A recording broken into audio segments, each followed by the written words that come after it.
sold the 2 piles of wheat that we had tarped from harvest time. You've probably seen it in the videos. Over 5.5 for it. That way we can get it off the ground. We don't know what next month's weather is going to be like, or the sooner we can handle it with this good weather, the better. So Nick is running the loader tractor, and I'll show you that in a moment. Then Scott was with us, except he had to go to a wedding, so he's gone for a couple weeks. He'll be back toward the end of the month, so we can handle this. We did get 2 other guys, one RJ that you're familiar with, that can help us out. He lives here in Shelby, retired. And then we got another younger man that is from a farm background, and we got a hold, and he's been running truck. So he's running the other truck. So we've got 3 trucks running, and the loader tractor loading from the pile. And so we're going to get a couple good days in. It'll probably take us 3 days to move that 50,000 bushels, and then also vacuum up off the ground, and we'll probably see some of that in a little bit. So, but I'm just waiting in line in the elevator to unload, and then I'll head back out. Yeah, I'm here in the 9370 International. This is really a nice truck. Just has a lot of power, a lot of sound, a lot of black. So it's a favorite with many of you guys. We've got quite a bit of product grain into town, probably around 10,000 this morning, and we'll probably make close to that this afternoon. And then we'll move on to the next pile. We'll clean up we've only got about a 3-mile haul, and some of it's downhill. So this is just a great haul for us, a very short haul. A lot of farmers would love to have that short of a haul to haul and market.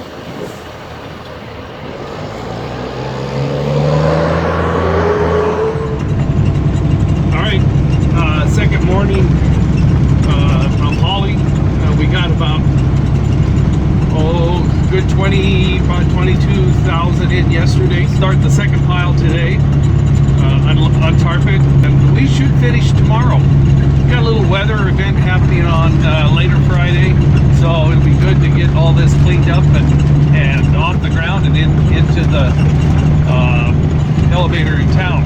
Great fall weather right now. It's about 50 degrees this morning, unlike yesterday when it was all frosty and about 28.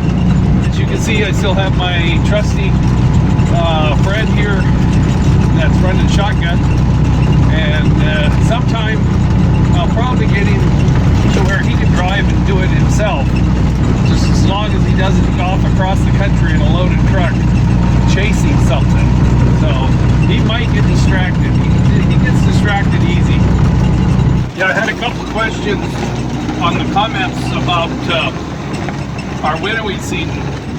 It's about the 16th of October right now, and for our area, optimum winter wheat seed conditions would be the first week of September to the middle of September, around the 20th to the 26th. But after that, it's very questionable what kind of a fall you'll have. You might come out all right, but when you start getting to the middle of October, like it is, past the time for us really to seed. There's not been a lot of winter wheat seeded this year in this area because of the snowzilla that came through.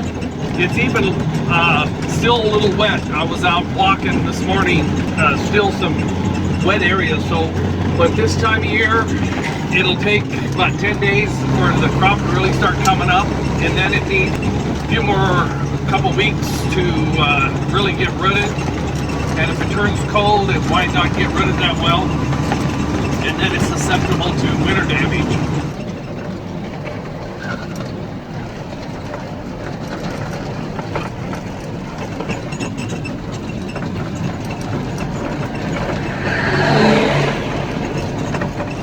Real late winter wheat, what we found, it's not a whole lot different than our spring wheat as far as yield. This year the spring wheat's worth way more than the winter wheat because the spring wheat across the spring wheat growing areas, North America, including Canada, had quality issues happening with all the rain and snow. And Kobe, he doesn't really care. In fact, I need to let that window down